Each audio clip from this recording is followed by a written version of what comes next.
चलिए आज हम शुरू करने जा रहे हैं बिहार का ऐतिहासिक दृश्य के बारे में जानने के लिए कि बिहार का ऐतिहासिक परिदृश्य कैसा रहा होगा। ठीक है। सबसे पहले कहता है कि प्राचीन बिहार जो है हमारा, बिहार का नाम सांस्कृतिक शब्द विहार से आया है। कहाँ से आया है? बिहार से आया है, जिसका अर्थ होता है कि निवास और शब्द निवास। यह शब्द बिहार है से उत्पन्न हुआ है। यह शब्द कहाँ से उत्पन्न हुआ है? ब्रह्म बिहार से उत्पन्न हुआ है, जिसका मतलब क्या होता है कि ब्रह्मा का वास, यानी कि इसका मतलब हो गया ब्रह्मा का वास, यानी कि उत्तम शैली का वास। किसका वास? उत्तम शैली का वास। ठीक है। बिहार का उल्लेख वेदों, पुराणों, महाकाव्यों और रामायण महाभारतों में मिलता है। ये बार बार क्वेश्चन पूछ देता है कि बिहार का जो है कहाँ पे उल्लेख मिलता है? तो बिहार का उल्लेख मिलता है हमारा वेद में, पुराण में। ठीक है, जैसे रामायण महाभारत में। ठीक है। फिर कहता है कि यहाँ का ऐतिहासिक स्थल जैसे कि गया, नालंदा, राजगीर, बोधगया प्राचीन धार्मिक, सांस्कृतिक धरोहर और महत्वपूर्ण केंद्र है। ठीक है। कौन कौन सा महत्वपूर्ण केंद्र है? गया, नालंदा, राजगीर, बोधगया प्राचीन भारत का धार्मिक और सांस्कृतिक धरोहर का महत्वपूर्ण केंद्र है। ठीक है। कहता है कि गौतम बुद्ध ने अपनी ज्ञान की प्राप्ति यहीं बिहार में किया था। महावीर जैन धर्म में शिक्षा दी गई थी। कहाँ पे शिक्षा दी गई थी? गौतम बुद्ध ने अपनी ज्ञान की प्राप्ति किया और महावीर जैन धर्म को शिक्षा दिया। किसको शिक्षा दिया? महावीर जैन धर्म को शिक्षा दिया। ठीक है। अब कहता है कि प्राचीन जो है बिहार का इतिहास कालखंड, कैसा इसका कालखंड रहा होगा। ठीक है। सबसे पहले बताता है कि पूर्व पाषाण काल। सबसे पहले क्या बताता है? पूर्व पाषाण काल। तो इस पूर्व पाषाण काल में क्या था कि इस काल में बिहार ने मानव सभ्यता का प्रारंभिक चिन्ह मिला। किसका प्रारंभिक चिन्ह मिला? मानव सभ्यता का प्रारंभिक चिन्ह मिला।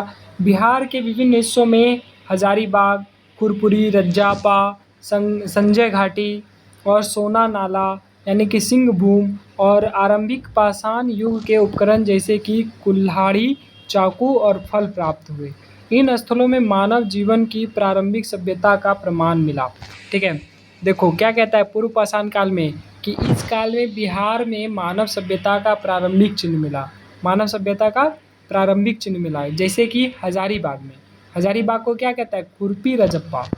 दूसरा है कि संजय घाटी और सोन नाला यानी सिंह भूमि से आरंभ पाषाण युग के उपकरण जैसे कि कुल्हाड़ी, चाकू, फल प्राप्त हुआ। इन स्थलों में मानव जीवन का प्रारंभिक सभ्यता का प्रमाण मिलता है, कि इससे प्रमाण मिलता है कि यहाँ पे पहले मानव जाति लोग रहता था।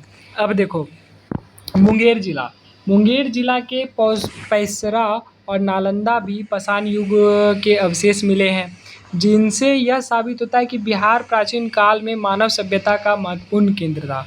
बिहार में प्राचीन काल में मानव सभ्यता का क्या था? महत्वपूर्ण केंद्र था। ये हो गया पहला, यानी कि पाषाण काल, पूर्व पाषाण काल। ठीक है। अब है क्या? मध्य पाषाण काल। देखो मध्य पाषाण काल में युग में क्या कहलाता है कि इस काल में पैसरा यानी कि मुंगेर से, ठीक है, मुंगेर से मध्य पाषाण युग के अवशेष प्राप्त होते हैं। पूछेगा मध्य पाषाण युग का अवशेष कहाँ से प्राप्त होता है? तो मुंगेर से। पूर्व पाषाण का पूछेगा तो कहाँ से? हजारीबाग। ठीक है। हजारीबाग और क्या था? हजारीबाग था। और जो है ये सिंहभूम यानी कि सोन नाला, ठीक है, संजय घाटी, यहाँ से मिलता है पूर्व पाषाण का। और मुंगेर यानी पैसरा से मध्य पाषाण का। ठीक है।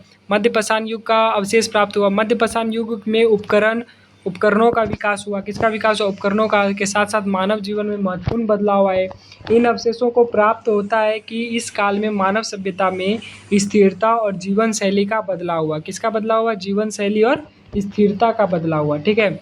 आगे कहता है कि मगध और लिच्छवी गणराज्य के शासनकाल ने भारत के में आधुनिक प्रशासनिक व्यवस्था की शुरुआत की थी। भारत में किसका शुरुआत किया था? आधुनिक प्रशासन व्यवस्था का शुरुआत किया था। बिहार के वैशाली लोकतांत्रिक व्यवस्था में इनका जनक माना जाता है। इसका जनक कहाँ माना जाता है? बिहार के वैशालिक लोकतंत्र व्यवस्था में इसका जनक माना जाता है, क्योंकि यह दुनिया का पहला गणराज्य था। दुनिया का पहला गणराज्य कौन? बिहार। बिहार का वैशाली लोकतांत्रिक व्यवस्था का जनक माना जाता है, क्योंकि यह दुनिया का पहला गणराज्य था। ठीक है। अब देखो, अब है नवपाषाण। नवपाषाण में क्या था भाई कि नवपाषाण युग में पत्थर, सूक्ष्म औजार और हड्डी का बना हुआ वस्तु प्राप्त हुआ। पूछेगा पूर्व पाषाण में किसका प्राप्त हुआ था? कुल्हाड़ी, फल। मध्य पाषाण में जो है प्रशासनिक, ये लोकतांत्रिक व्यवस्था का हुआ। गणराज्य, पहला गणराज्य जो है कौन बना था? वैशाली। लिच्छवी गणराज्य शासनकाल भारत के आधुनिक प्रशासनिक व्यवस्था शुरू की थी। नवपाषाण में पूछेगा तो नवपाषाण में पत्थर, सूक्ष्मजीव और औजार का हड्डी बना हुआ वस्तु मिला। ठीक है, अब देखो पूछेगा कि यह नवपाषाण युग के सभ्य समाज को इंगित करता है। किसको इंगित करता है? सभ्य समाज को। पूछेगा सभ्य समाज को कौन इंगित करता है? तो नवपाषाण काल। ठीक है, अब कहता है कि इस युग में अवशेष बिहार के चिरांद, ठीक है, चिरांद, चेचर यानी कि वैशाली। चिरांद मतलब सारण, हाँ। उसके बाद चेचर मतलब वैशाली से प्राप्त हुआ है। इन स्थलों में मानव सभ्यता के विकास की जानकारी प्राप्त हुई है, जिसमें कि कृषि और अस्थायी बस्तियों की शुरुआत हुई। किसकी शुरुआत हुई? अस्थायी बस्तियों का शुरुआत हुआ है। ठीक है, अब है क्या? ताम्रपाषाण। ताम्रपाषाण जो है, पाषाण युग क्या था कि ताम्रपाषाण युग मतलब तांबा। ताम्र मतलब ही तांबा होता है, और तांबा और पत्थर का मिश्रण करके उपकरण बनाए जाते थे। तांबा और पत्थर का मिश्रण करके क्या हुआ? उपकरण बनाया गया। तो बिहार में भागलपुर, गया और पटना जैसे स्थानों में ताम्रपाषाण युग का अवशेष प्राप्त होता है। कहाँ कहाँ ताम्रपाषाण युग का अवशेष प्राप्त होता है? बिहार में कहाँ कहाँ? भागलपुर, पटना और सोनपुर यानी कि गया। ठीक है, सबसे बड़ा पशु मेला कहाँ लगता है? सोनपुर में लगता है। ठीक है, उसके बाद जैसे स्थानों में ताम्रपाषाण युग में अवशेष प्राप्त हुए। अब देखो चिरांद, वैशाली और राजगीर में ताम्रपाषाण युग के विभिन्न अवशेष पाए गए हैं। ताम्रपाषाण युग के विभिन्न अवशेष कहाँ पाया गया है?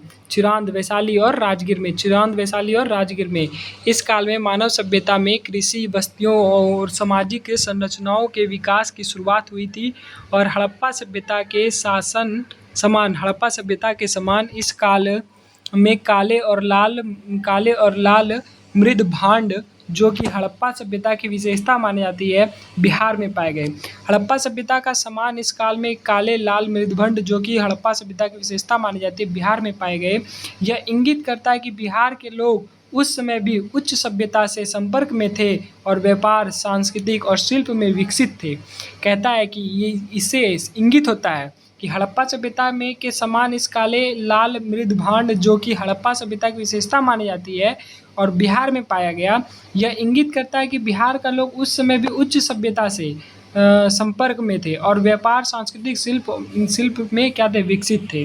ठीक है, अब कहता है कि बिहार का धार्मिक और सांस्कृतिक महत्व क्या है?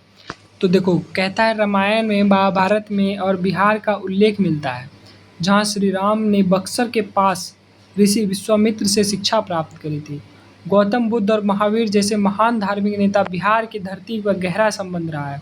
गौतम बुद्ध, महावीर जैसे महान धार्मिक नेता का बिहार की धरती पर एक गहरा संबंध रहा है। गौतम बुद्ध ने बोध गया में ज्ञान की प्राप्ति की।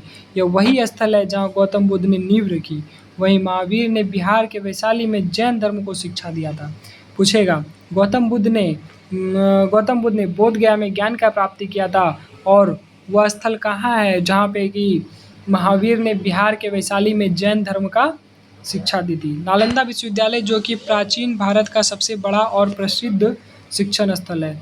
ठीक है, नालंदा विश्वविद्यालय जो बिहार के प्राचीन सबसे बड़ा प्रसिद्ध स्थल है, यह विश्वविद्यालय दुनिया भर का आकर्षित करता है, और यह बुद्धिजीवों के आचार्यों को, धार्मिक गुरुओं को शिक्षा प्राप्त करता है।